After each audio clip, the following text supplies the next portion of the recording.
Welcome everybody to the 2022 version of the Open Forum at the Truth Lectures. For those of you who might not know, I'm Steve Wolfgang. I've moderated the Open Forum since I think 2004. And so I usually go through a speech. I would put up a slide that's, I'm not going to do that this year, but it says, we are not the church. We don't want to be the church. We're not passing brotherhood law. We're not writing policy. We don't make the rules. We don't know how to do that. To do that. So just to get that clear. And part of what that means is when we talk about we're not the church, that we have this open forum, and we have some of our brothers and sisters who have spoken on these topics. And so I get to moderate, and that means moderator privilege. To get to Rick's question, that means I get to interrupt, overrule, cajole, correct, or whatever I want to do, including to flee if I do that, although I'm not fleeing very rapidly these days. But we'll pose some questions for these folks, and I may send some directly to our sisters who are also speaking. But Kevin, you're at a kind of, I maybe said this is Rick Billingsley, Kevin Harrington, and Bruce Reeves, who have spoken on our last lecture of the morning and have already fielded some questions, except for Kevin, who's at a kind of a disadvantage here. So I'm going to throw the first question to you, and some of these were circulated beforehand. Now I've got some curveball questions I'm going to throw later that you haven't seen, but how should and this is a topic in Kevin's lecture, how should the church encourage doubt without, what's the difference between doubt and honest questioning? And Rachel also says something about, in fact, I told Bruce, anybody who can begin a lecture with Paul Tillich says that doubt is not the opposite of faith, but actually is a part of it, gets extra points in my book and gets to play again. But Kevin, I'll throw that to you. So the question is, what's the difference between doubt and honest questioning? The short answer is the heart. Okay. And I'll back up and kind of explain a few things. And this is a premise for what we'll go over a little bit tomorrow, and that is, doubt often has this negative connotation to it. That doubt equals weakness in many cases.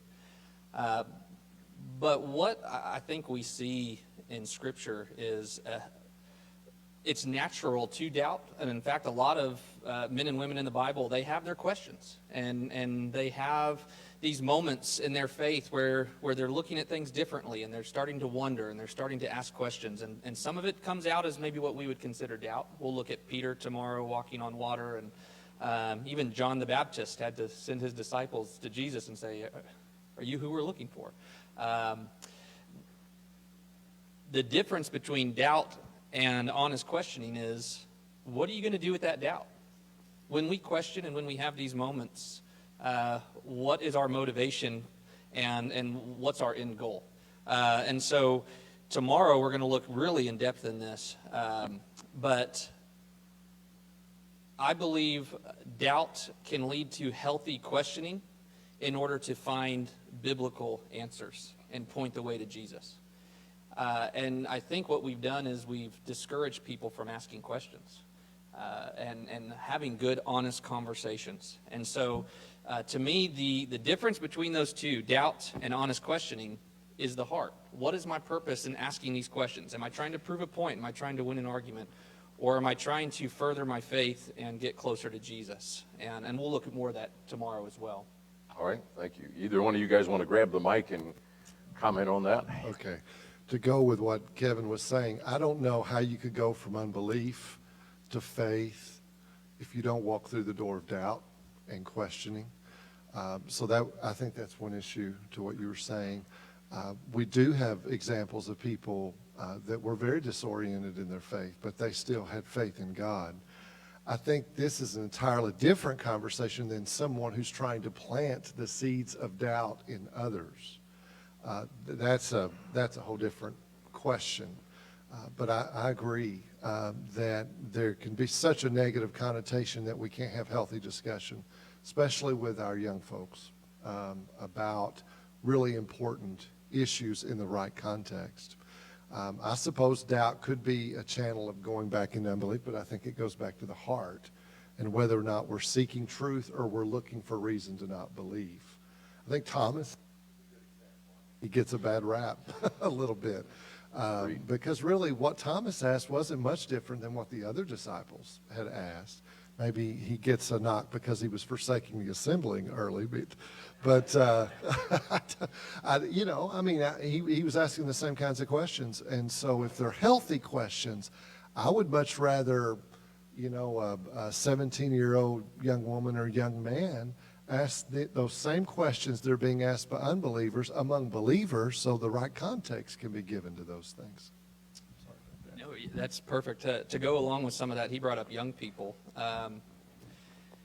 This was the premise of a book I wrote, Finding My Faith, and that was the fact that 70%, according to a Pew Research survey, 70% of young people are going to leave the faith when they leave home for the first time, is what they're finding. And that kind of led me to ask some questions on why that's happening. And I've been blessed to work with congregations. I'm here in Athens currently. I've lived and grew up in California, lived in Nevada and Indiana and Florida and lots of different places in my young career. And so I asked all the preachers at those local congregations, can you ask your young people some questions? And I really want to get to the heart of why are young people leaving? And one of the number one answers that came back over and over and over again, they didn't feel like they can ask their honest questions without being judged, without feeling like someone's going to think that they're trying to, they're just trying to prove a point or trying to be young and reckless. They didn't feel like they had a safe place to ask questions. And that says something about the environment I think we've cultivated, that to ask and to seek knowledge, like you said, it's impossible to go from unbelieving to a strong faith without having questions and without saying, well, tell me more about how God can be eternal, and tell me more about why does God allow suffering, and some of the things Bruce has talked about, and getting to the heart of those questions and giving them a place where they can seek answers and biblical answers.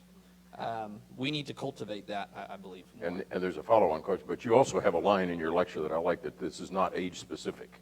Yes. In other words, while it happens to young people, and we see that while we're still involved in young people's lives, but a lot of us have sat in funeral homes of people who are 50 or 60 and lose a loved one for the first time, and they start asking, why did God allow this, or that sort of thing. Right. The follow-on question is, how should churches encourage the one, that is, honest doubts, without fostering the other? So maybe we could talk a little bit practically about, we all recognize that this is a problem, and there's a difference between honest doubt or questioning and doubts. So how do we foster that environment that you just spoke about, Kevin?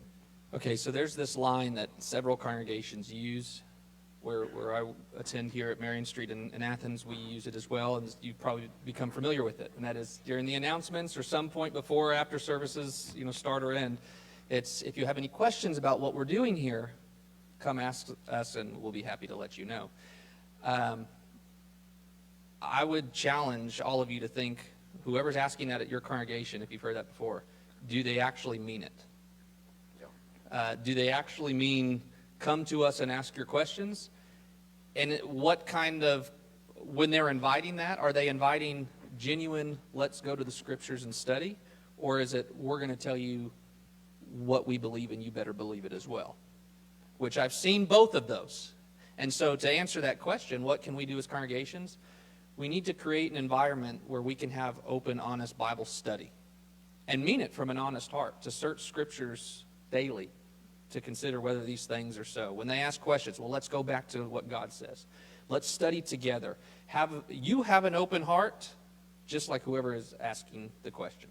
And I believe what that does is it cultivates an environment where people are going to start seeing, when they say come ask, they mean it. I can go to them and I can say, I came across something in scriptures, or, a friend said something at school, or a coworker said something, and it didn't sit right with me, but I don't know how to answer it. So you said to come ask, and I'm going to come ask. And let's have an open, honest discussion about it. Yeah, if I can play moderator's devil's advocate here, that sounds like a good theoretical idea. I don't know about the rest of you. We may want to crowdsource this, but there are people in congregations I've been in that I would be a little bit scared of an honest seeker coming and asking them a question, because of what? They either might get, whack-a-mole, or they would get an answer that, like Bruce pointed out, there are a lot of bad answers to questions. So you want to Rick, you haven't said anything. What's on your mind? Well, I'm trying to think of different examples of when I study with people. I assume people are sincere at the very beginning. I don't really look at it in a negative way of doubt, but I've learned to try to understand their motive. If their motive is right, they'll give you the right answers and they'll accept the answers. But if they don't, they're going to seek another answer. Let me give you an example. Seldom will anyone give you the right or the wrong reason first, but seldom will they give you the right reason. Let me give you the opposite. I knew I was going to do that. Seldom will people give you, okay, the wrong reason first, but seldom will they give you the right reason for the second time. In other words, if they keep giving you different objections, let's use an objection. If they keep giving you an objection after you answer the question, then you have to realize that their motive is not correct.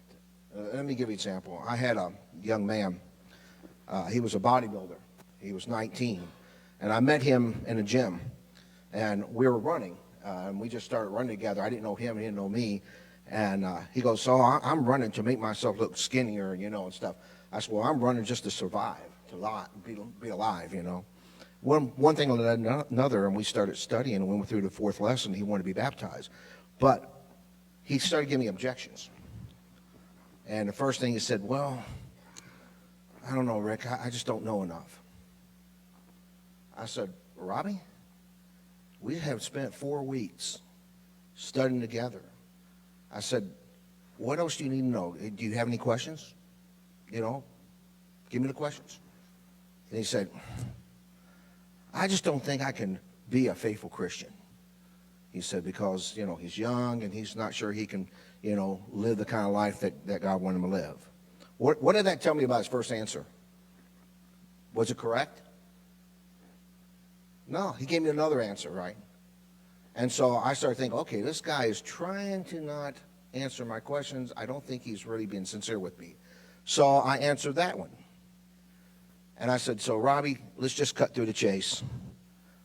Why won't you let me baptize you? And this is what Robbie said. He said, I'm afraid of water. He said, I'm afraid to go under. Now this guy is 169 pounds. I saw him bench press he holds the record in his high school for 485 pounds of bench pressing twice. When him and I are going to work out, he's put 350 pounds to start out with. I said, man, you got to go down. I mean, start 45 pounds and I'll meet you later on. But I had to put him in a chair. That was the true reason. When I finally got through with answering his questions, I finally got to the true reason. And that was he was afraid of water.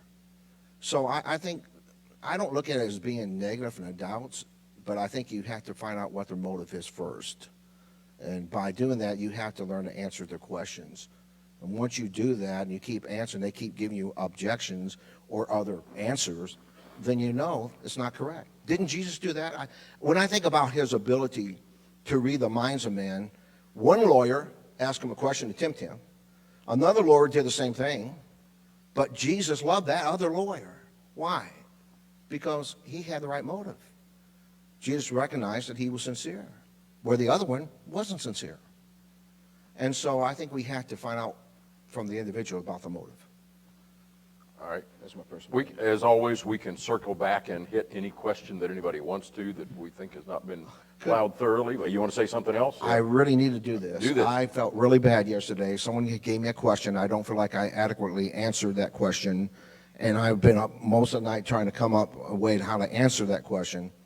I can't remember if it was you, Ron, or not, but the question that was given, how can you balance love with Scripture?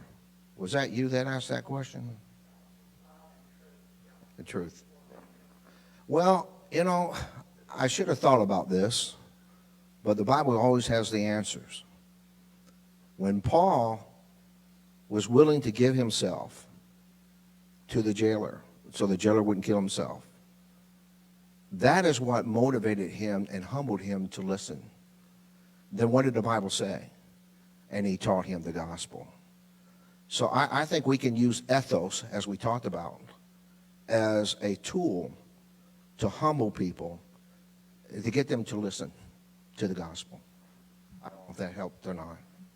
All right. Wait a minute. And we can circle back and hit anything, or if somebody has a question, we'll send a mic out in the audience. But I'm going to shift the focus here for a moment. This is I'm going to come at this maybe a roundabout way. One of the sources that I thought might show up, who didn't, is looking over the bibliography, and I could be wrong about this, but the guy's Bart Ehrman, and Rick, you mentioned him yesterday. Dan's got one reference to one of his technical manuscript analysis books, but for this purposes, this lectures, Ehrman did a book several years ago called God's Problem, and it explains in a very personal preface how he went from being a fundamentalist believer at Moody Bible Institute and then doing his bachelor's at Wheaton before he went off to Princeton to do all this technical, and and he said, I began to have issues with that as he began to look at the manuscript. But he said the real issue was I started to wrestle with the question of evil, this theodicy question that Bruce dealt with. And I think that's true for a lot of people. But if you read that, the other aspect of it, and this is where we can talk about that if you want to, but where this went was he talks about his wife, who is still a believer of sorts. I mean, this is a very bright woman. She teaches at Duke, teaches medieval literature, and she goes to church. She's, I think, Episcopalian still, and they don't see eye to eye. So he's not been able to convert her to his agnosticism, if you will, which raises a question in my mind, and I would like to hear from some of our sisters maybe, is do women approach evidential or apologetics issues differently than men? I don't know the answer to that question, so I'm looking for wisdom here. I'm not touching that one. Yeah, okay. No. Well, before we toss the microphone to Rebekah here, I mean, Betty and I were in a marriage seminar a few weeks ago, and not one that we do ourselves, we do some of those, but we like to practice what we preach, so we occasionally go to those that other people do. And we're working through Tim and Kathy Keller's book on marriage, which I think is a pretty good book. And she actually wrote one of the chapters. They wrote it together, but she's got one, and she points out that they approach a lot of different things differently, issues differently, in the same way that, if you look at Kohlberg's levels of moral reasoning and development, that you can't relate to something more than one level above where you are.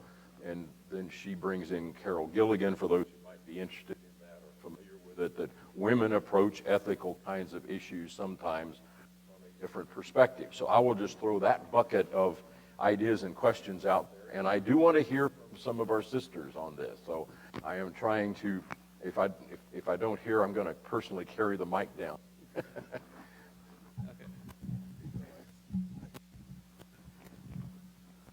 All right, hi. This is Rebekah Dutton, for those who might not know. So I think to take a stab at that answer, my approach would be that it might be somewhat rooted in the difference in cultural upbringings. Okay. Because some of the differences that I've seen have more to do with educational status, socioeconomic status, what people have experienced. And so traditionally women are the tend and befriend characters in the human narrative. And so we're often taught to think with our hearts, to feel. And so for many women, they do feel that ethos approach really does appeal.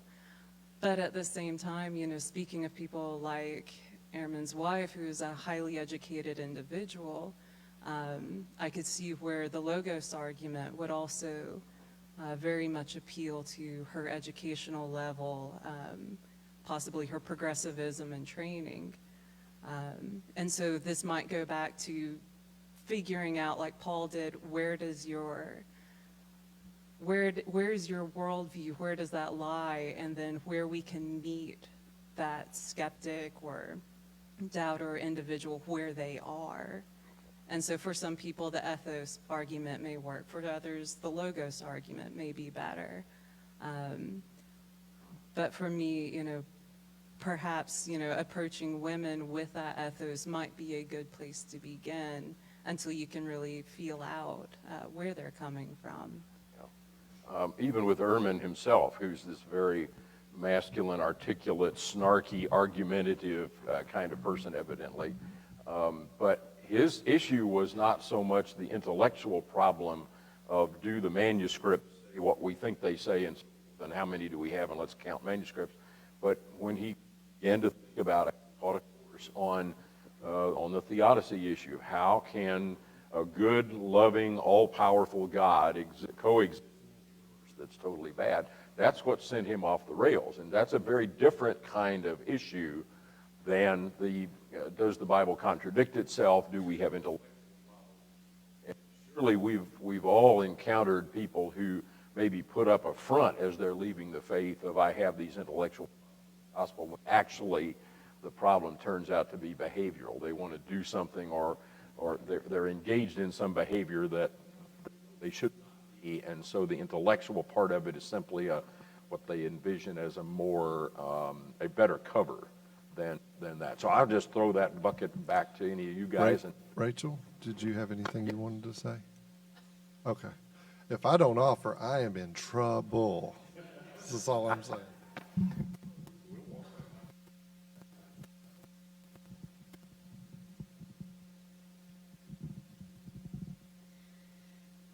I think as women, you have to look at our background. And doubt, what I'm going to be talking about tomorrow, not so much as it comes from suffering. The doubt that I'll talk about tomorrow is from hardship, like we see in Psalm 73 of Asaph. For us to understand God, that comes from, and his love from earthly families. And not everyone, and maybe some people in this audience, may not have had that loving father or home that was harmonious or godly, so they cannot comprehend the concept of God is loving and of someone who is gracious and kind and that would sacrifice his son for people, that are wicked. And to understand that, you have to go back to the basics of just understanding who God is and looking at how he created us in his image and the sacrifice he was willing to give on our behalf. thank you very much. While the mic's back there, somebody on the back row there dressed in yellow named Betty has a question or a comment. He better offer you, right? I totally agree with what she just said, and I think that's exactly right in my opinion, which may not be worth much, but I agree with, and I'm blocking on her name, Rachel. Rachel seems to have the truth on this issue. I also agree with what Rebekah said, so I think you asked the right guys, the right women to speak. Thank you. Maybe while got a different idea that may be related.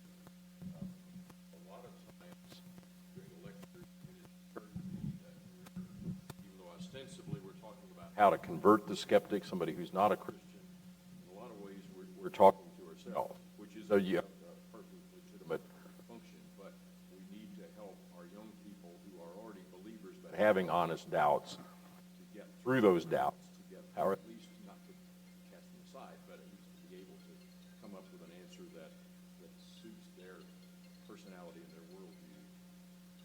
So the question, I guess, would be, is dealing with someone who's an out-and-out skeptic and has no, that you wouldn't want to say, well, the Bible says this, or let's look at Exodus 34, 6, and 7 about the grace of God. Is it different than trying to work with somebody who already has some kind of a basis?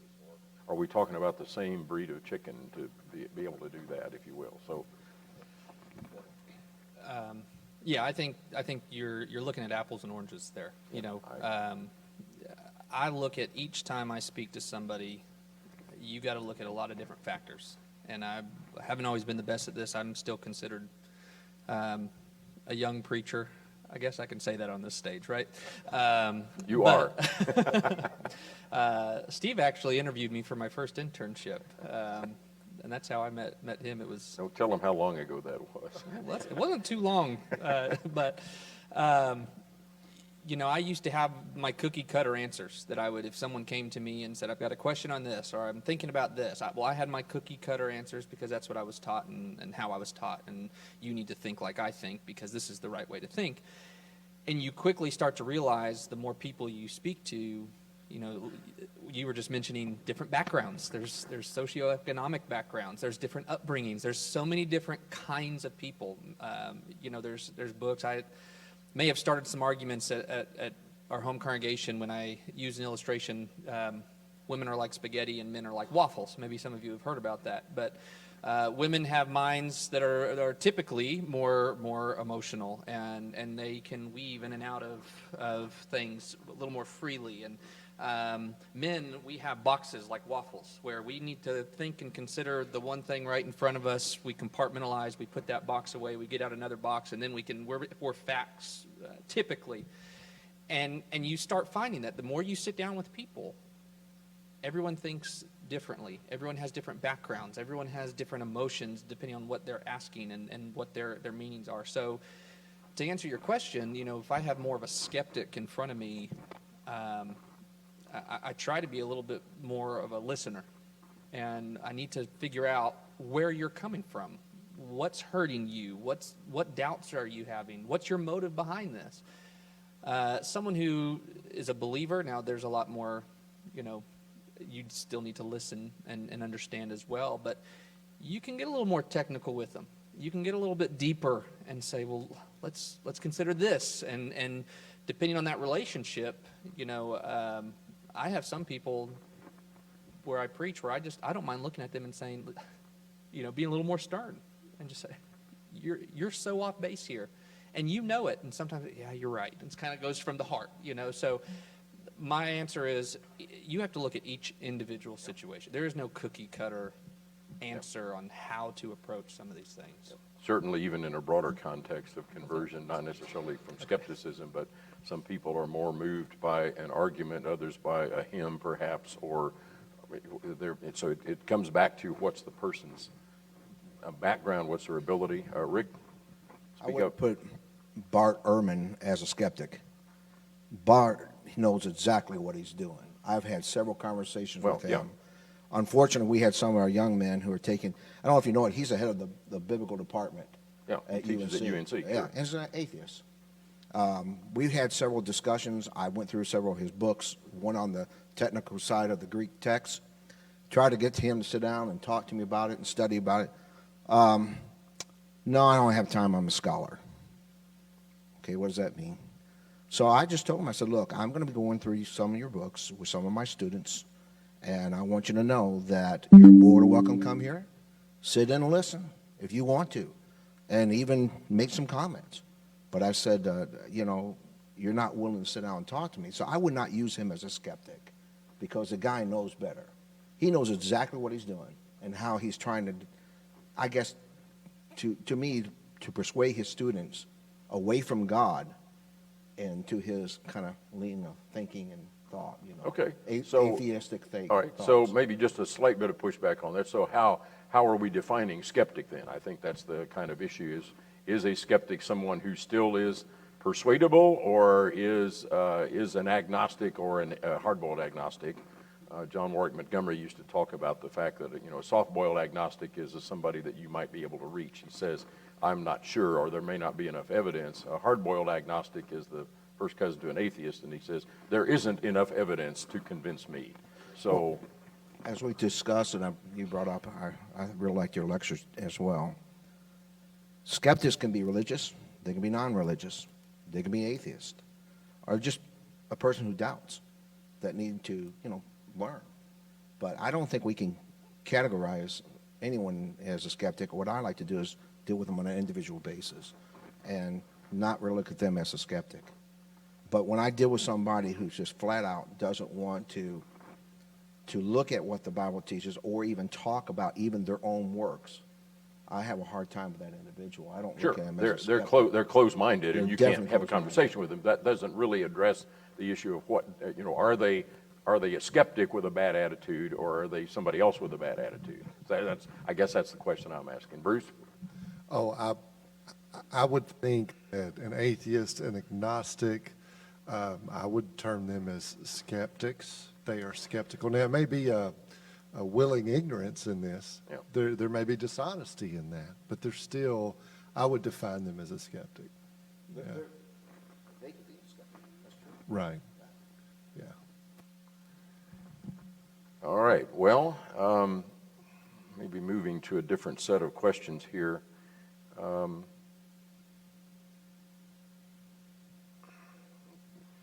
Yes, can we get the mic back to comment from the audience? And while it's back there, anybody else have a question? Let's do a little crowdsourcing here.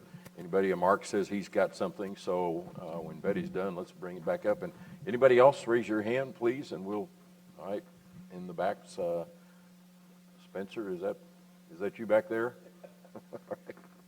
I'd like to go back to what was being talked about a minute ago about fathers in the home. And one of the things that I've seen over and over and over again in years of counseling situations, that it matters what kind of father they've had. And one of the things, it usually is one child may react one way and the other child in the family may work entirely differently and process things differently. But the role of the father is extremely important. Not that the mother's not, but in trying to envision God the Father, I think it's pretty critical to recognize that sometimes that if I was hurt personally and then the lack of fatherhood or the having a father who's harmful, it's going to come back to that. It's sometimes even people who might be believers, when it happens to them, when they have a terrible grief or trauma personally, it may change things. And so to be able to God as the loving Father often depends on parenthood, particularly fathers. Yep. And I just wanted to go back and say again that is, as far as I'm concerned, and what Grace said, it's almost a quote no-brainer. Sorry, no Yep. offense. Betty knows the story, but one of the most memorable home studies I've ever had was with a young fellow who professed to be an atheist. This is Atlanta, 1971. I'm working in a church in a black neighborhood. This is 3 years after the King assassination, while Lester Maddox is still the lieutenant governor of Georgia, if that sets the context.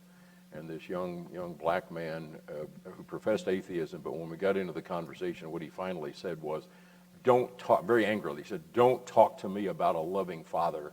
I don't know what a loving father is. My father beat the stew out of my mother and left me and, other children and ran off somewhere else. So to that point, I think then back to Rebekah's point of it often does matter what kind of upbringing and background, and there's no cookie cutter answer for how to deal with something like that. While you're still back there, Spencer, speak up. Yeah, there's no cookie cutter answer, but maybe you can help me clarify my thoughts as I piece all this together. Doubt is an unfortunate word because faith really doesn't have any doubt. It's tied to information, and this is what I'm asking you to help me with. Since faith comes by hearing, and hearing by the Word of God, that we all suffer a little bit of doubt because we have a small amount of information, faith, right? Faith is used in 7 senses, and one of them is information, right? And as we grow and mature, we add to our faith, 2 Peter chapter 1 and verse 5, right? Faith, virtue, knowledge. Those first 3 are all dealing with information. But we all have unanswered questions, and that's where the doubt comes in. It's based on information, right? So we live through life, we're very assured of our salvation, we're very assured of our faith, we're very assured of our stuff, and then we get challenged or something in life happens. I think Mark 4 in the parable of the sower lends to this idea because you have people that either don't have depth, and then they face challenges, right? Then they don't know what to do. And so I guess the conclusion I'm coming to, and I'm asking for your help and opinion, is that we can't force any opinion or it's not an opinion, forgive me. We can't force any thought on people. We have to draw people through it as they're struggling with their issues of their life. And so a couple of questions come to mind is, as we try to develop and figure out what's going on, do they want to know? There are many people that want these challenges. They don't want to know the answer. They kind of seem to be happy with the pain or the suffering, or there's some other underlying issue that they're looking for the escape clause, I guess. And I can't impugn Mona, so I have no idea. Some people just want to understand why before they obey. And sometimes we're just not equipped to tell them why because we haven't thought about it. We just said, okay. And so we have to ask. But one of the key ones, and I've seen this personally and also some other places, there's an underlying behavior. There's something there that finally they approached and found out that it was sin, and now they're trying to logically justify it, and we're going to call it doubt. We're going to call it, speculation. And then finally, in all of the cases, I always try to ask and find out if a person is actually trying to find the answer or they're trying to find the escape. So I know it was a general open-ended thing, but Okay, kind of thank want you. to So- clarify my thoughts on this. I've been listening to you guys. Plenty of questions there to start. Gentlemen, and Mark, I think.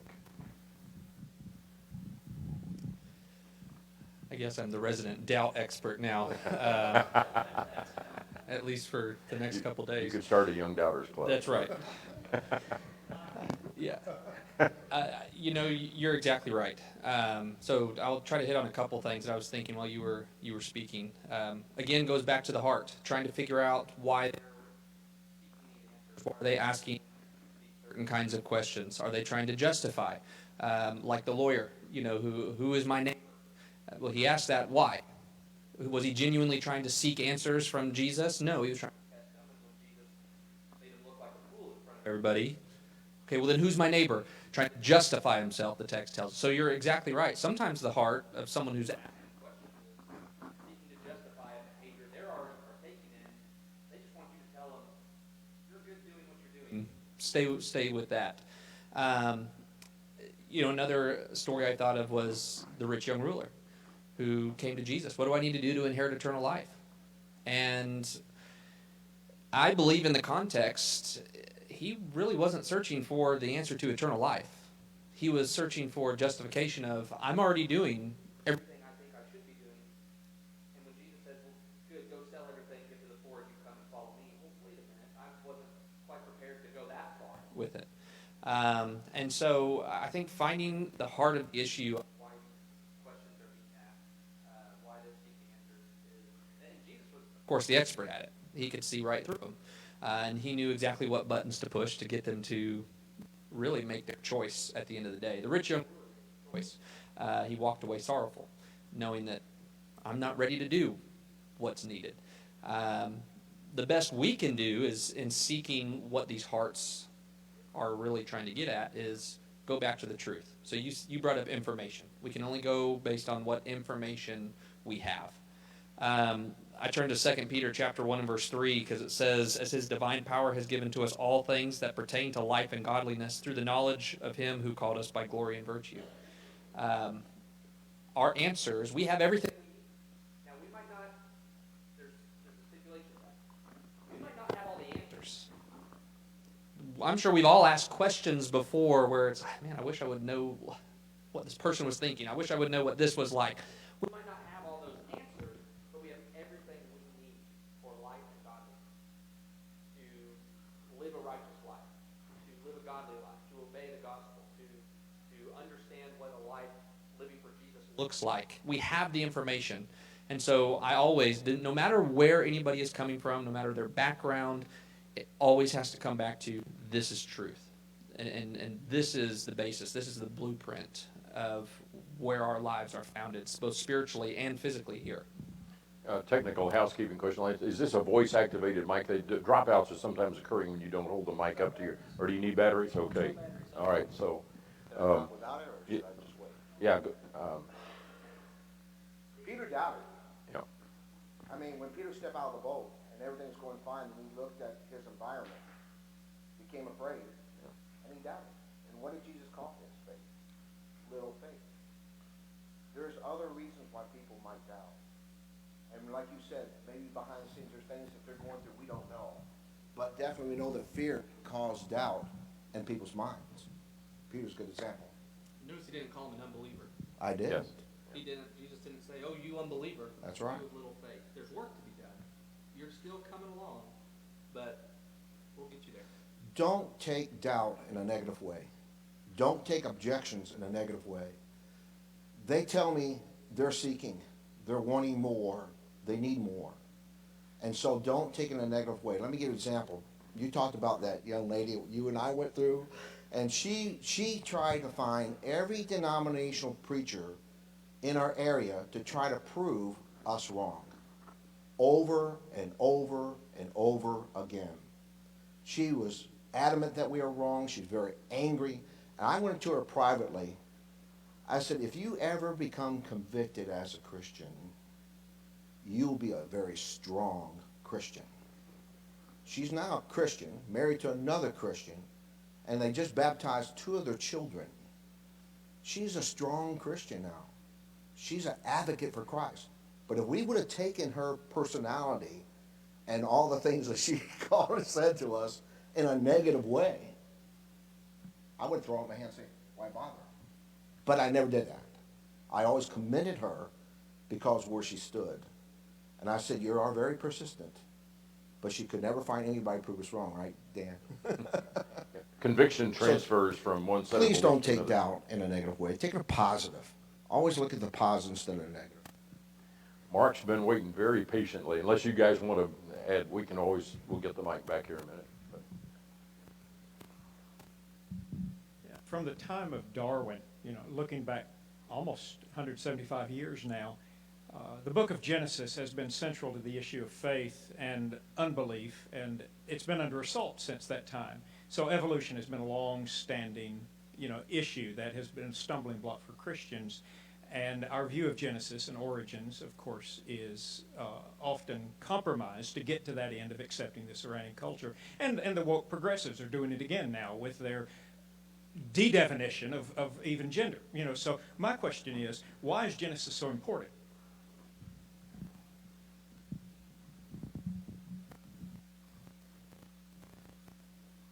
Bruce, you started on that this morning, so yeah. Go. I appreciate that question. Couple of approaches. And in fact, I heard a really good lesson the other day. A gospel preacher went through Genesis 1 through 11 and showed where if those first 11 chapters were perverted, or if less than the right approach was taken, I don't know if y'all agree or not, it would impact the rest of the Bible. I mean, it would impact the whole gospel. So I don't think we can afford to just ignore the Genesis controversy. I think for instance, when you look at the creation week, if we start redefining, I don't think you can with the Hebrew word for day, evening and morning, evening and morning. If I'm talking to a friend that is a skeptic, and he's read that, and I start taking this highly figurative reading of that to deny what he can see that it says, I'm not only not helping him, I may actually be directing him away from the opportunity for faith. Because many of my skeptic friends would see that as very disingenuous. I would rather go there, look at the text, let the biblical text determine what I'm going to believe on that. I don't think extra biblical sources get to trump what the biblical text says. If we start, whether it's the day-age theory or the gap theory between the days and those kinds of things, it is going to unravel everything. And even the words of Jesus, when you look at that Mark account, when he speaks of the fact that Adam was created, it was the beginning of creation, I believe he says.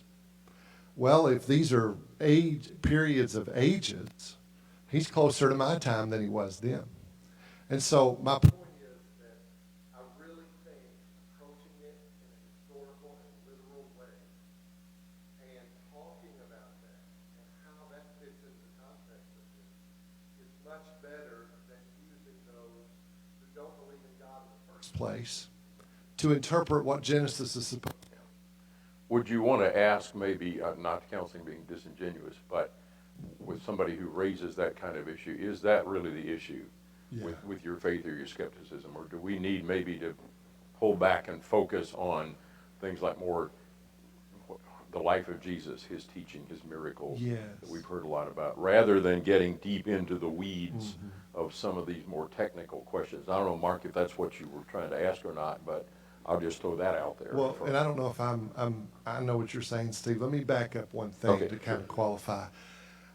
If I'm talking to somebody that doesn't believe in God, okay, and we're going to argue about the days of creation, okay, let me back up. Let's talk about reason and rationality and morality and all those. Let's back up to those foundational issues. If I'm talking to somebody that says, hey, I believe in God, and I believe in the inspiration of the Bible, but now we've got this issue over how I interpret that, that's a different conversation. And to Steve's point, is that really the issue? And I think me identifying who am I, and that goes back to what you were saying, Kevin, who am I talking to? But my point is, as Christians, sometimes I think we're very eager to try to satisfy those who don't believe in God when they attack a foundational text like Genesis, rather than let's get into the context and let the context drive our convictions. Does that make sense? So I think that's dangerous when we stop letting the text rule what we believe about. Okay. Kevin. Well, yeah, your question was, why is Genesis so important? We live in a society right now where it is faith or science. And really it comes down to you have to choose one. So I have 4 kids. We live here in Athens, and they go to a public school on the west side of town, and they have a STEM teacher who's all science, involved with NASA, space camp, here in Huntsville. And I saw her at lunch yesterday, and she said, hey, have you seen the new images of this James Webb telescope? I said, yeah, it's fascinating, isn't it? And she said, isn't it amazing how science and faith collide? And I said, how rare is that in today's world to have somebody have that mindset that science and faith can go together? Now, to get back to the question, why is Genesis so important? Because to many people who are skeptics of the Bible, skeptics of God, of Jesus, it goes back to what they're hearing and seeing in news and pop culture today, and that is you have to choose one, science or faith. Genesis said things hundreds of years ago that science is just now catching up with. And to be able to show them, look at your faith, or look at the science you believe in, and the faith that you're questioning, and see how they work together, it makes them see things in a completely different light. I just taught this. Charlie, you're going to have to bear with me. You just heard this on Sunday. But we're talking about some of these things in our Bible class and why I believe. And you go to even Genesis 1:1, the very beginning. And some of you may have seen this before. Albert Einstein and his theory of relativity, that our universe is made up of space, time, and matter. I don't know. I can't sit here and explain to you what all space, time, and matter is and the workings of it, but I can tell you that the theory of relativity that is pretty widely accepted by Albert Einstein says you need those 3 things for there to be a universe.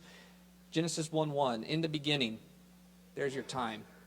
God created the heavens. There's your space. And the earth. There's your matter. I mean, you look at things like that. It's all throughout Genesis. It's all throughout Scripture, really.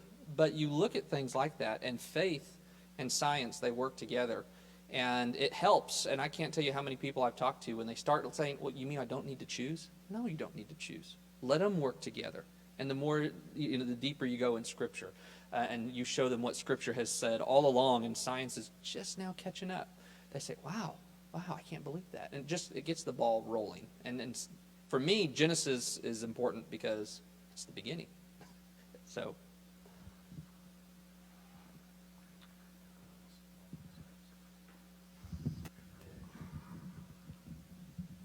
A couple of quick things on this point about trying to cultivate.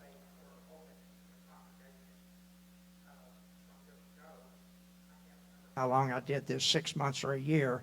I just said once a month, every Sunday night, we're just going to discuss questions. Of course, it still depends on how you handle the questions.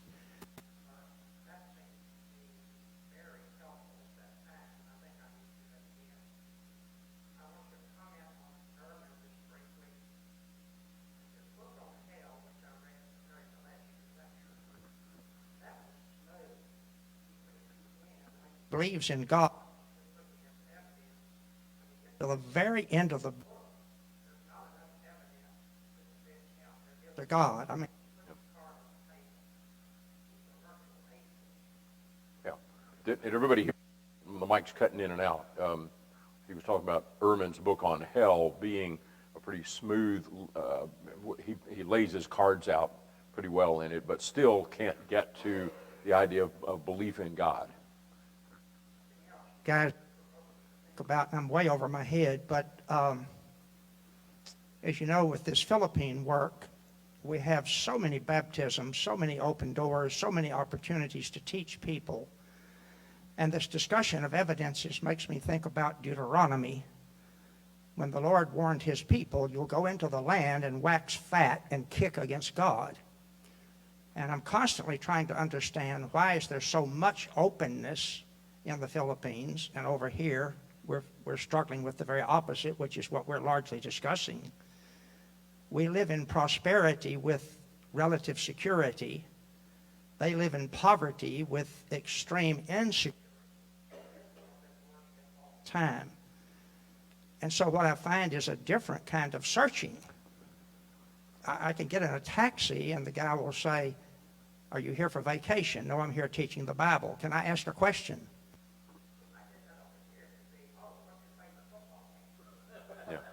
I mean, conditioning, I think, is what I'm trying to say, drives a lot of what we're bumping into in trying to answer these questions. That's beyond.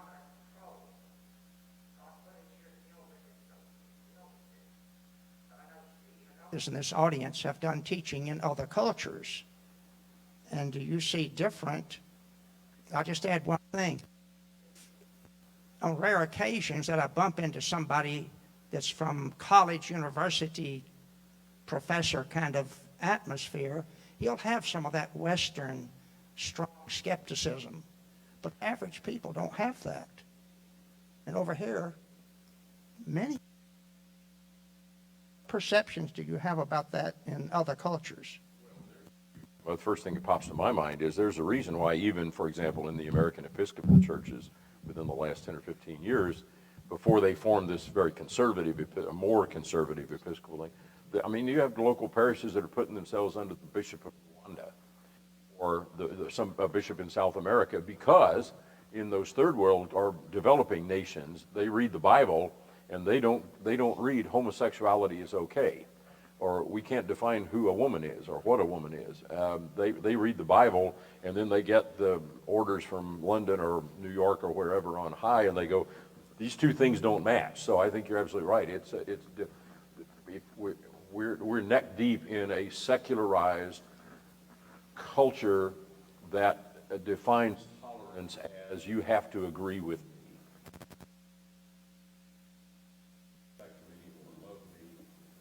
So yeah, I think there are all kinds of cultural layers to this onion, and we are deep into the onion in the U.S. of A. We talk about study. How many here ever studied with an atheist? We baptized a professor from NC State, and he taught physics. Him and I met on campus. I go to campus once a week and work with some of the students.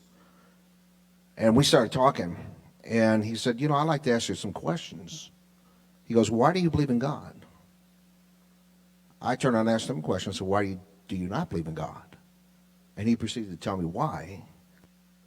And it came right down to it. The reason why is because he can't understand how God, about suffering.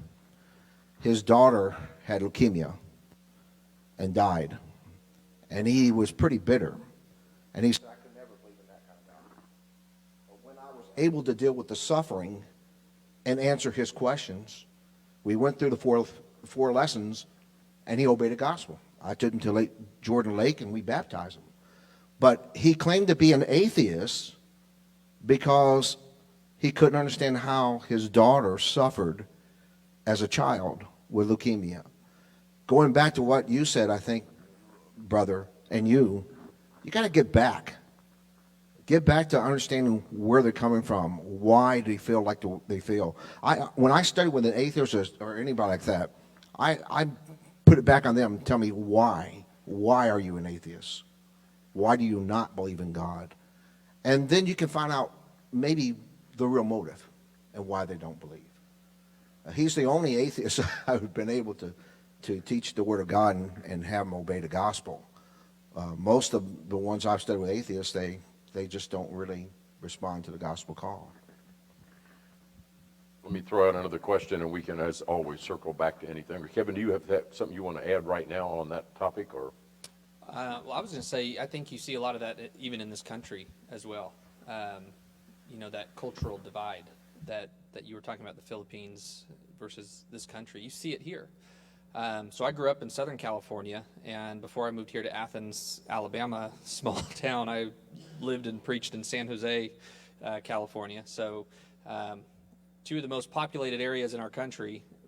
Then I come here where we're excited for a second Publix to open across the street, as Barry said earlier, which I went in our time off, and it's fantastic, by the way. But that's what we get excited about in small town Athens, Alabama. But I'll say here, moving here was an adjustment for me, because to find Bible studies, and I have preacher friends in California that will still ask me, hey, what kind of studies do you have going on? I'm saying, it's very hard, not a whole lot, not as many as I had when I was in California. Why? Because everybody here, and maybe some of you are familiar with this where you're from, they know already. Why did I need you to tell me what I already know? And there, it was the exact opposite. It was, they're coming from countries that no one's talked to me about this. It kind of reminds me of the Ethiopian eunuch. Do you know what you're reading about? How can I, unless someone tells me? We have a bus stop right in front of the congregation where I came from in San Jose, and they would literally get off the bus, and we could go to the bus stop and say, would y'all want to come in for a worship service? Yeah, we would. Because they just want to know more about God. And in areas like this, drive around. There's a church on every street corner. There's a new denomination. You'll pass them all over the place. We know. We got it. And it's just, I don't know exactly what your question was, but to show that the divide is here, our job is to go and see, we don't give up. We keep teaching. We just keep going. oh, okay, all right, my bad. Go ahead, Rick. Ron, I've been with you in the Philippines. I've done a lot of work over in England. I've done a lot of work in Belize. Don't you find, though, that a lot of people, say especially in Philippines and Belize, they don't have a lot of entertainment to occupy their time? Do you feel like that they were more spiritual minded because they're not bombarded with all these other things that we are experiencing in America? Okay, right. Very well put. And in Belize the same way. And we found that it was so much easier to get people to listen to the Bible because they have nothing else to do. Thank you. Mike's got a question, and then we've got two or three more that I want to throw out for discussion. Any of the ladies want to comment? I'll say, yeah. Either of those questions that's come up? Rebekah? Yeah, I'd like to circle around to Mark's question about the importance of. And I think this kind of plays into this overarching question of this divide that we're seeing. But I think one reason is because the critics kind of put blood in the water among the Christian community with the Genesis account. Because we have so many different views of what Genesis chapter 1 means and its literary function. And when we are divided among ourselves, a house divided can't stand. And so, we as Christians need to be firm in what we believe that Genesis account to mean, what we see God saying there. But that fundamental importance, as you mentioned, Genesis 1:1, if you accept the premise that God, Yahweh God, created the cosmos, and you are now opening the book that he claims to be his objective set of laws and regulations, if you accept that premise, then you must follow those laws, or you will suffer the consequences. But if you can reject chapter 1, then you can reject the laws and the consequences of not following those. Or if you can make chapter 1 squishy, then those laws and regulations become squishy, and you can begin interpreting them according to your own pathos at that point. To our lecture book a few years ago on Genesis that had some excellent material on this. I'm not so much sure mine was a question as a comment that was being made about we're not being able to reach people. We've got a culture that has established that you keep your religion to yourself. It's not polite to talk about religion in public or to bring it up for discussion with your neighbor. And somehow we've got to figure out how to penetrate these problems that are faced by our culture. We've already enumerated the no objectivity, no moral objectivity and so forth. But this is another part of it that I'm finding difficult to penetrate. When I first started preaching, I could have a home Bible study every night I was available, based on just the people that dropped into church. Today, it's almost like I'd give $75 to be able to teach a Bible class tonight, because I can't find that kind of interest in our society. It's becoming more secularized, such as Europe is, and Canada, and if you've got magic wands to figure out how to cross that, I need to hear it.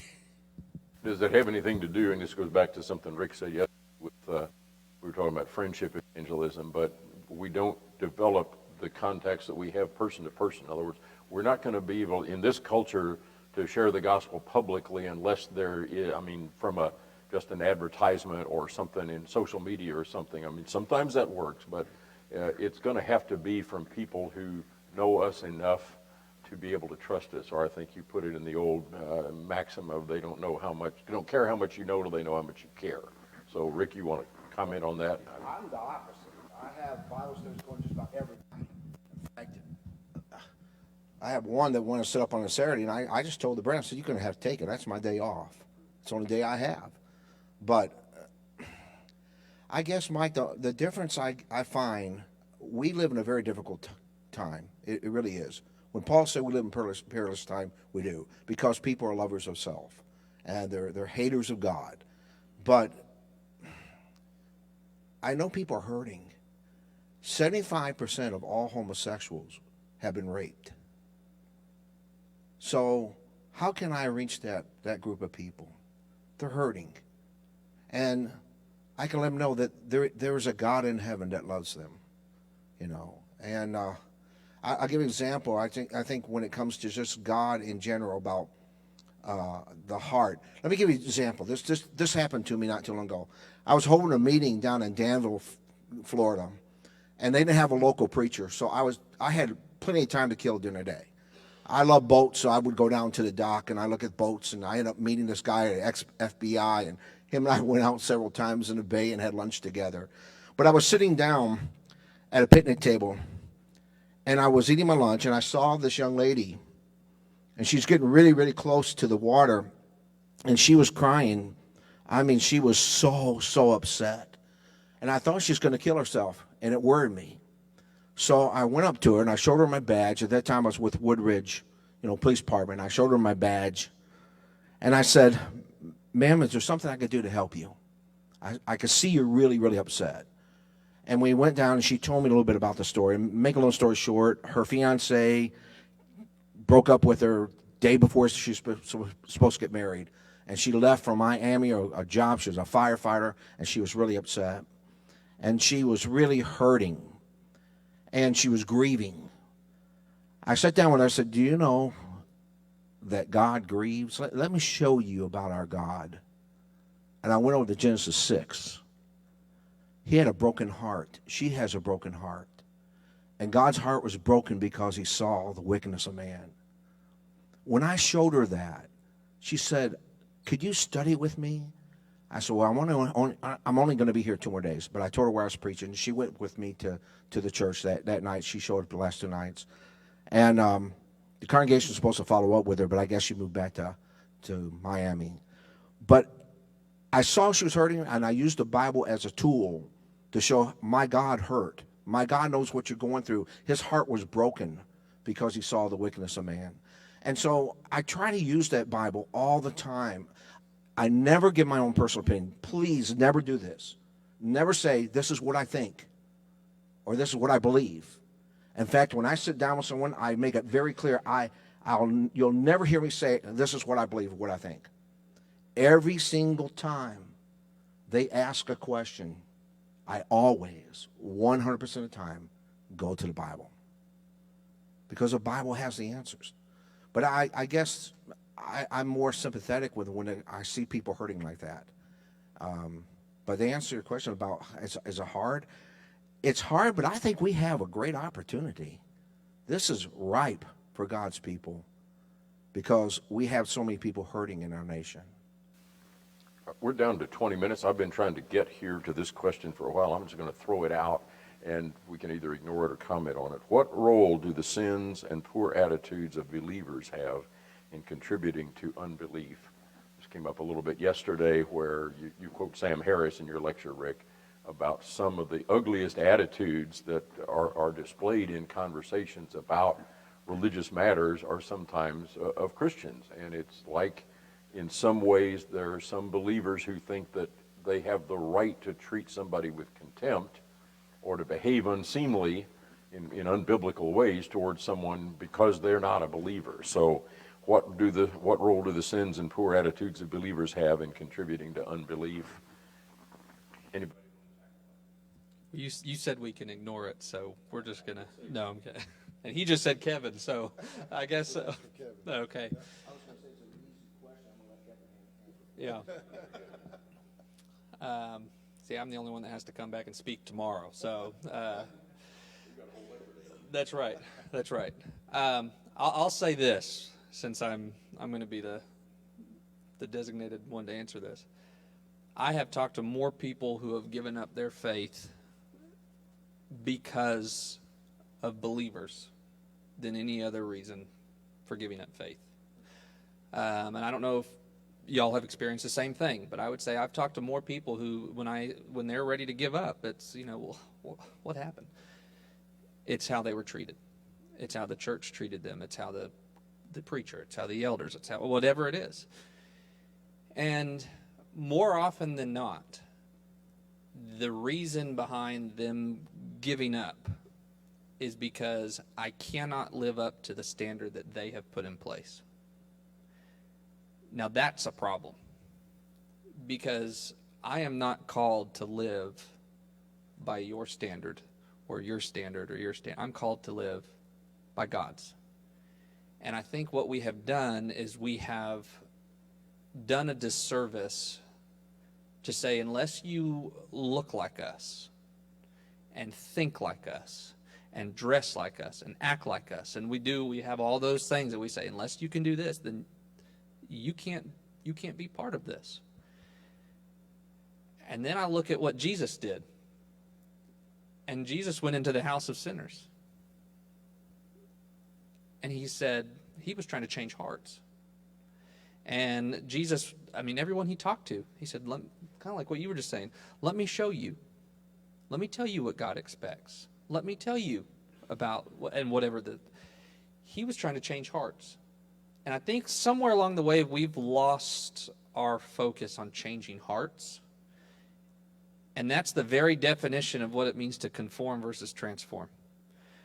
I believe we're trying, and I say we're in just a general term, we try to conform people to, if you're going to be a Christian, you are going to conform to what we think a Christian should look like. But Jesus says, you follow me. Paul tells us to transform, to be someone different, to be who Jesus wants you to be. And there's a big, I think, a big difference there of trying to transform the hearts into disciples, not to conform into what I think, what you were just mentioning a moment ago, what I think you should do, or whatever it is. It's always focused back to Jesus. Okay, I'm gonna give the other side to that, right? Okay. So, okay. No, I agree with everything Kevin said, and we've seen that through the years. We've all seen it, I'm sure. Especially those who are young in the faith. You don't have to be a young person to be young in the faith, that are still trying to develop, and that can be very traumatic. It's traumatic for any of us to be disappointed by one another. I will say, on the other side, I think sometimes there can be accusations of that against faithful shepherds and gospel preachers and brethren when it actually is over transformation that Kevin was mentioning. So, you're trying to help. I agree. Sometimes we bind in areas we shouldn't. But sometimes people who are rebellious to the Lord, elders and congregations and their closest friends, and I often tell people, if somebody's really leaving the Lord and they're rebellious to God, if you're really a close friend, you're probably the first one that's getting cut off the list, because that's just how relationships work. So I think it's good to balance that. Just because somebody says, I left the faith because of the congregation, that may or may not be. There are plenty of times that is the case. And that's very disconcerting. But on the other side, I think, we have to know that situation and try to maintain that balance and not throw everything away because of that accusation. I want to make a comment. Let me give you an illustration. I met this guy we used to go golfing together. I just met him, and he was really high up in UPS. His wife was a bartender, and we just started talking, and we had him over to the house for dinner. And one thing led to another, and they became Christians. And I'll never forget, he asked me, he said, Rick, does this mean I have to give up my friends now that I am a Christian? I said, well, you don't have to worry about that. I said, they'll probably give you up. Because he supplied all the booze every Saturday night, and he quit drinking. And they never came around. And he said, you were right about that. But let me tell you about his wife. Gail was just a super person. She would go get all the names of the people out of the courthouse for us, the new residents. She was involved in at least 3 Bible studies with my wife and I. On Sunday nights, they started coming. She wore sweats. They weren't indecent. But we had about 4 or 5 women got in the back, and they started talking about her and her dress. I found out about it. I went to these 4 women. I said, how many of you go to a courthouse every Monday and stand for about an hour and a half to 2 hours and copy people's names and addresses down? How many of you have had Bible studies in your home, say, in the last couple weeks? You see, we are so eager to judge, and I don't think brethren that way. Honestly, I look more positive. I think my brethren are great people. I have not really experienced that much negative attitudes, but they did, and they were judging her because of the way she was dressed. And I couldn't believe that Christians would do that. And so we got to be careful about that. So maybe a related question, I'll just get one more out, Kyle, if you want to be the runner here. But somebody submitted a question, how can Christians overcome this problem of balanced faith and doubt and so forth without painting the false pictures that being a Christian demands flawlessness on the one hand, or sin? So, who wants to tackle that, either in the audience or up here? Just want to give you a chance. Anyone?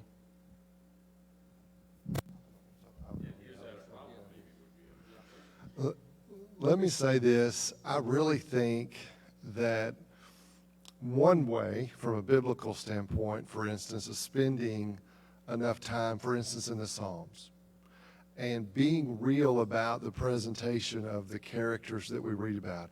Abraham certainly was not flawless. He was that every time Abraham's been preached on, that comes across, to be honest. I mean, you could present Abraham in a way that doesn't fit the narrative. And I think even in our preaching and teaching, you can balance that out in these stories of these real men and women who struggled with faith but had great faith. I think it's not necessarily picking that topic and saying, let's go down the list. I'm just saying in our thinking, being able to see that role of faith, being disoriented, having an orientation, every faithful servant of God went through that. And I think if we present that context biblically, that could help. That's just my thought from preaching. Yeah, and I'm adamant of always, whenever I'm talking with somebody who kind of, they're painting these, but Christians need to be perfect. Or, especially, I'm sure for those preachers, out there, preachers are perfect, right? That's the kind of the picture that gets painted when someone finds out you're a preacher. Well, we can't say this or do this around the preacher because he's the preacher. Well, no. There's two words I always bring up over and over again: mercy and grace. And I was asked by somebody, they don't worship with it anymore. They've moved away, but before I moved here and I was interviewing, they said, how do you feel about grace? Now their question and the motive, we talked a lot about motive today, their motive was they wanted to catch me. Do I believe in baptism or do I believe in grace only? So how do you feel about grace? I said, I'm all for it. And they gave me this, how can you be? And I said, because that's how I'm saved. Isn't that exactly what Paul says in Ephesians chapter 2? By grace you have been saved. I said, I'm all for it, because without it, where would I be? And where would you be? And when you use those words, mercy and grace, mercy is forgiveness for something I've done wrong, and grace is the next step in that unmerited favor or the receiving a gift that I don't deserve. Without those two things, all of us are hopeless. And I always try to paint that picture that whoever I'm talking to, I'm here with you. I need mercy and grace just as much as you do. And so all of us do. And it only comes through Jesus Christ, thankfully.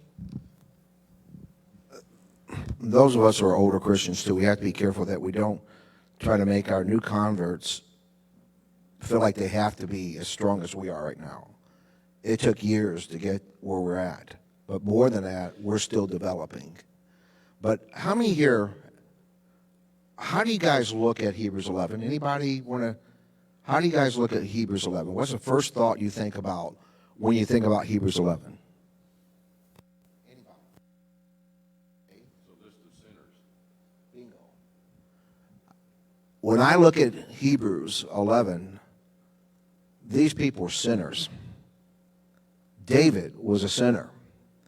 And when I sit down and study with somebody like the Furs, who couldn't believe that we can take them in with all their baggage, I said, let me show you a whole bunch of people that are in God's hall of faith, I call it, but they weren't perfect people. They all were sinners. And the first thing I've learned when I looked at Hebrews 11, that if they can be in God's hall of faith and be a sinner, so can I. One way of looking at that is the Bible's a lot of things, but it's a book about sin. It's 1,001 different ways that you can mess up your life. Now, it also has a way to overcome that, or instructions about how to do that. We've got 6 minutes. Bruce, I want to go ahead. I've got something for you in a few minutes here. But Okay. Yep. That always scares me when Steve tells me something like that. I want to, and I know Shane talked about it last night, but I'd like to touch on the power of the transformation of God's grace over a period of time as we grow in the Lord. I think if our notion is you're forgiven when you become a Christian, and that's the end of that, and smooth sailing, then there's something wrong in your faith. That's a bad message. And I think, yes, we are forgiven and we're saved, but part of grace is transformation. That's not just about, It is about what I do and decisions I make. But I think if we put transformation in the context of God's grace, you can't preach about grace and not talk about transformation. So it was about sinners, but it wasn't about God leaving them in their sin. And so I think if we could balance that, even in the message we communicate, I think that would go a long way in us helping in our fellowship to approach things in a more balanced way. All right, Steve. Well, I like the fact that you had some things in your lecture about bad arguments, and I thought we might at least get that out. I remember when I was still teaching at the University of Kentucky, we had a guest speaker come to campus who was a well-known Pulitzer Prize-winning journalist. I was teaching a course in the history of journalism, and he got up and went through this spiel. I won't name the name, but he said, I was supposed to be in the Twin Towers on 9/11. But my car wouldn't start. He lived in New Jersey at the time. He was working for the Wall Street Journal at that point. And he said, God messed with the alternator. It did say, God, if God hadn't done that, I would have been up in the Twin Towers and I'd be dead. And I talked to him afterward. I said, I appreciate the fact that you're willing to publicly affirm faith and religious values in front of a secular, university audience. But you have created a whole pile of problems for me, because I know questions I'm going to get about, well, what about all the other people that God didn't monkey with their alternator or did something to cause the A train to be late or whatever. So talk a little bit more about some bad arguments or things we should not say when dealing with skeptics. Now I'm trying to remember what I wrote in that lecture. It's in the book. It's in the book. It's in the book. Well, one thing, and we talked about this in the discussion, but even the whole God of the Old Testament versus God of the New Testament, that's more common than I wish it was in trying, for instance, dealing with the Canaanite question. I think, and we mentioned this, this view of providence and having some balance, which speaks to what you're, I think, looking at. And I'm afraid, and this is my perspective, but I'm afraid a good number of our brethren struggle in this area, and it has given way to bigger problems with maybe their children and grandchildren. The very kind of argument Steve is talking about in what I call a micromanaging view of providence. I believe in providence, but I don't think it's healthy. It's one thing, I want to give God all the credit and all the glory, but I don't want to do what He reveals to me in His Word. And if in the Scripture we get statements like perhaps regarding the providence of God, and I give that impression that these minute things always come back to God micromanaging my life, I think the consequences of those kinds of arguments come back to us, and it does have a bearing on why does God allow suffering. And I have to be honest, I think a lot of skeptics hear that micromanaging view of providence, and it doesn't seem sensible. And they reason out the same thing Steve mentioned, and they see how foolish that can be. And I'm not trying to hurt anybody. I'm just saying I think it can become an absurdity, and it gets in the way of having a reasonable conversation. So sometimes those arguments that somebody makes for God that are bad end up undermining the teaching process. 2 minutes, and I think if anybody wants to stay around later, Rick would be glad to talk with you, or anybody up here. But we do want to honor the time. We said we're going to quit at 3:30, so we'll do that. And Dan, you've been strangely silent. I'm going to ask you to say a closing prayer in just a moment. Kyle may want to add a comment or two here. But some of you know that originally we were going to have from 3 to 3:30. I was going to talk with Matt Bassford about his new work with the Psalms that we've been singing from every night. Of course, he's simply not able to do that right now. And so I would like for us to include in our prayer a special attention to Matt and his health and his family as he moves to Houston in order to be better cared for. Regret that he was not able to be with us today. So Kyle, do you want to add anything by way of closure here? Just to thank everyone for being here. Thank you, Steve. You always do such a good job. Thank you, gentlemen, for the good question. Thank you, ladies, for coming and being with us and offering your input and the good comments that have been made. Mike, I could use $75. Let's get together tonight for a Bible study. So. with that, we'll remember tomorrow morning, 8 o'clock, for our lectures.